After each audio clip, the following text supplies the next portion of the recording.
Alright, now we can shit talk this series. Alright. So I don't have that many strong opinions on Evil Con Carne. My only thing I ever take away from the show is it's Spanish. Its Spanish meaning is evil with meat. Effectively meaning that is the actual name of this show, basically. That doesn't really Evil make much sense. with meat. Did Maxwell Adams just think it sounded cool? I guess Evil Con Carne is, for those who don't know, because the show is pretty old, was sort of the other middle show in a way. So back in the day, Cartoon Network with the cartoons would have middle shows. Sort of shows that were other cartoons that were sort of segments between episodes or paired up with episodes of the main show. So like Dexter's Lab had the Justice Friends and Dial M for Monkey. Cow and Chicken had I Am Weasel, which spun off into its own thing. And Billy and Mandy, when it came out, wasn't called Billy and Mandy. It was called Grim and Evil and has paired up with Evil Con Carne. I literally didn't know that it was called Grim and Evil until I saw that on fanfiction.net. It was under Grim and Evil instead. Yeah. I played a practice round of this last night, and every single time I kept doing exactly that. Where like I got it down just one short. Yeah, I knew what Evil Con Carne was as a kid, but I was too young to remember, a bit too young to remember when it was called Grim and Evil.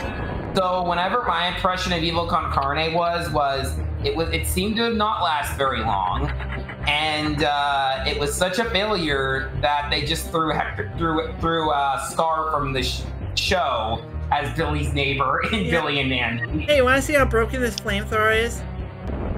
Yeah. Whoa. Wow. That flamethrower does half damage if you aim it just above them. Yes. I don't hate this show as much as I'm letting on, because it does have one episode that slaps, and it's this musical episode about pies, and the music in there just slaps.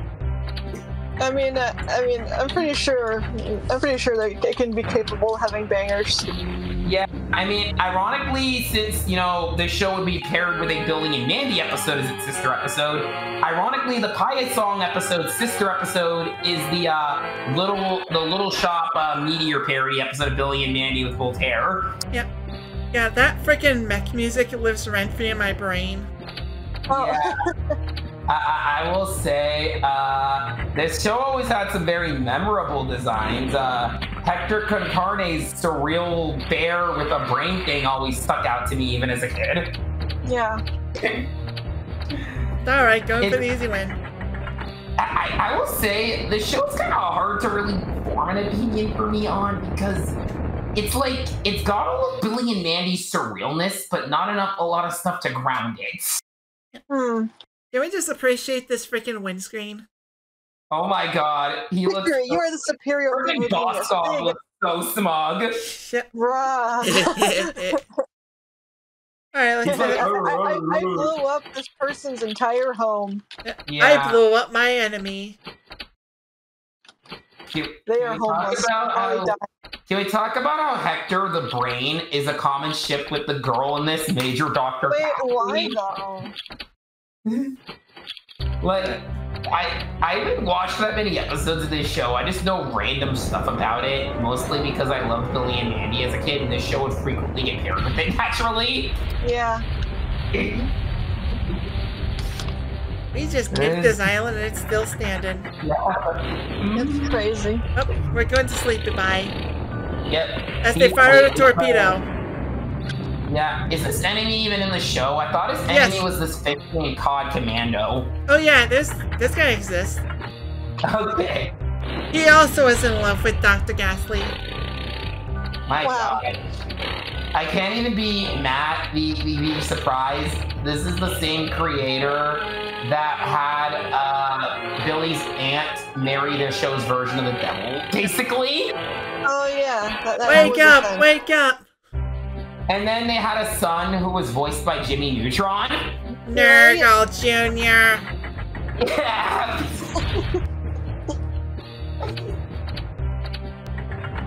Yeah, I used to play this game so much as a kid. Yeah. Just mess up this guy's home. I mean, he's the arch nemesis aside from COD. Just the equivalent of throwing tomatoes at the neighbor you don't like. Yeah, I feel like that's kind of a lot of this show. Like, a lot of it is, it's one of those shows where it's essentially starring these group of villains who try to take over the world, but they're kind of bad at it. Oh, yeah. I'm at least doing one more round to show off everything. Yeah. Sure, we'll do the mystery weapon, why not? Yeah. I don't even know how many episodes this show got when it was, like, separate from Billy and Mandy. I know it didn't really do successful because it was clear that Billy and Mandy, even back ratings-wise, was the much more preferred show. Yeah.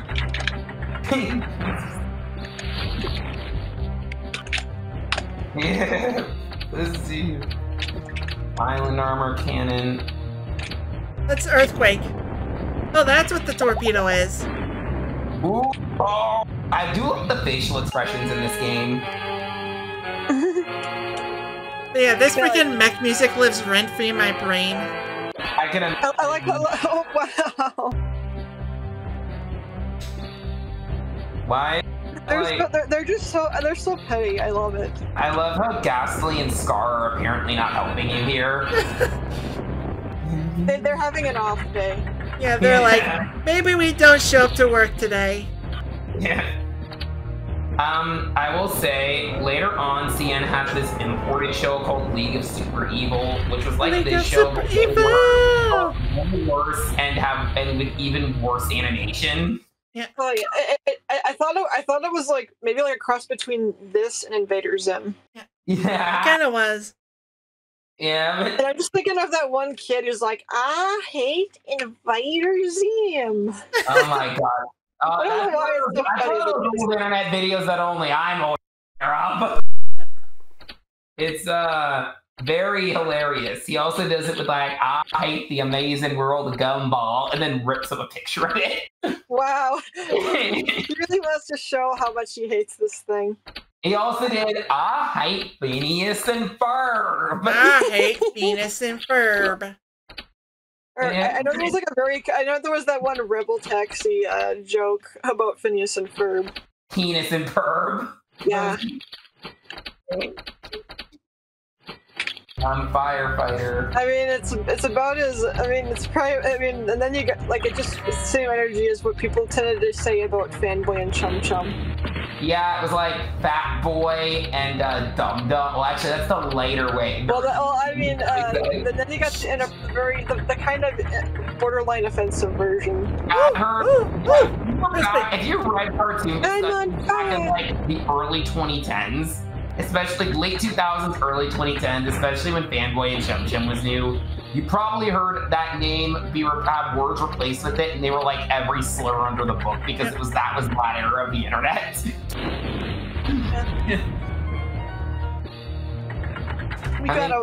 We got a force field. Yeah. We had a force field. I didn't realize there was sleeping gas and laughing gas. Now we smash it with a hammer. Bunny.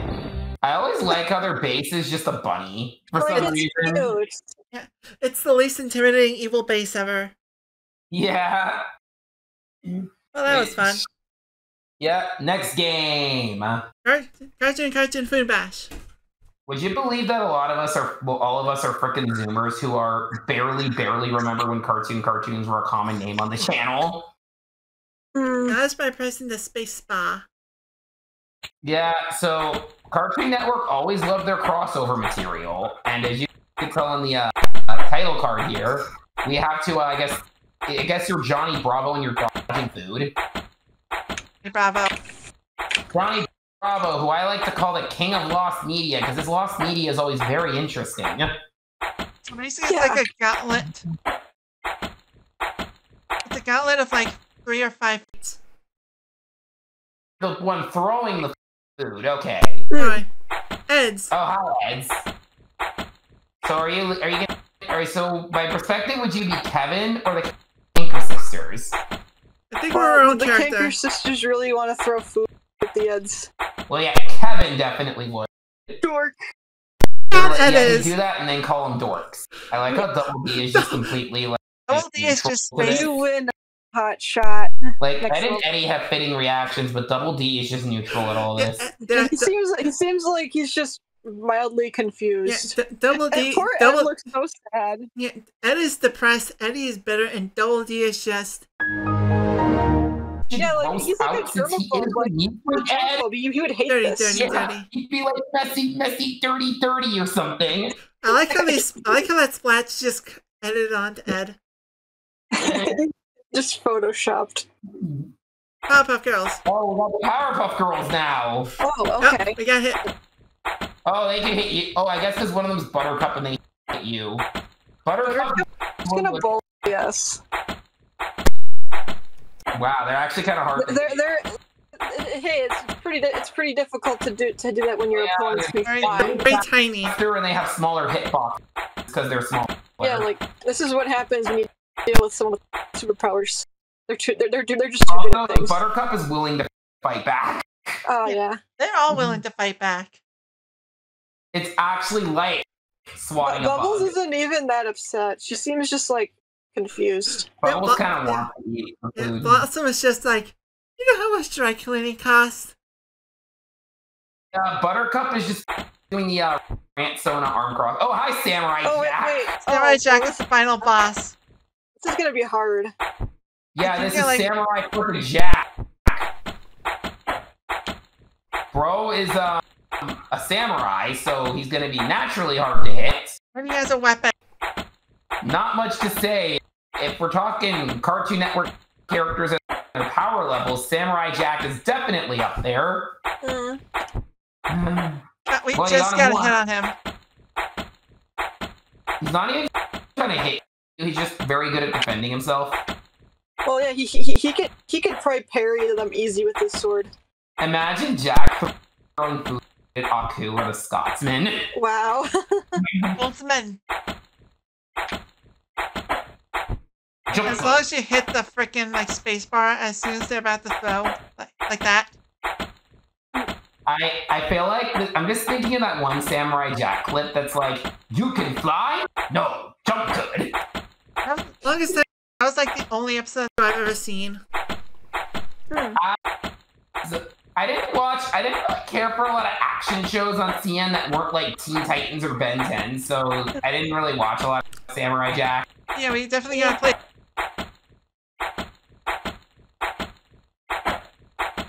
Yeah, right now we're just gonna play whatever's interesting. I just thought Samurai Jack was like Professor Utonium's like Double Life. I mean, I could kind of see the comparison with their looks. Like they look too alike. Yeah, they also part Japanese, white, which doesn't help.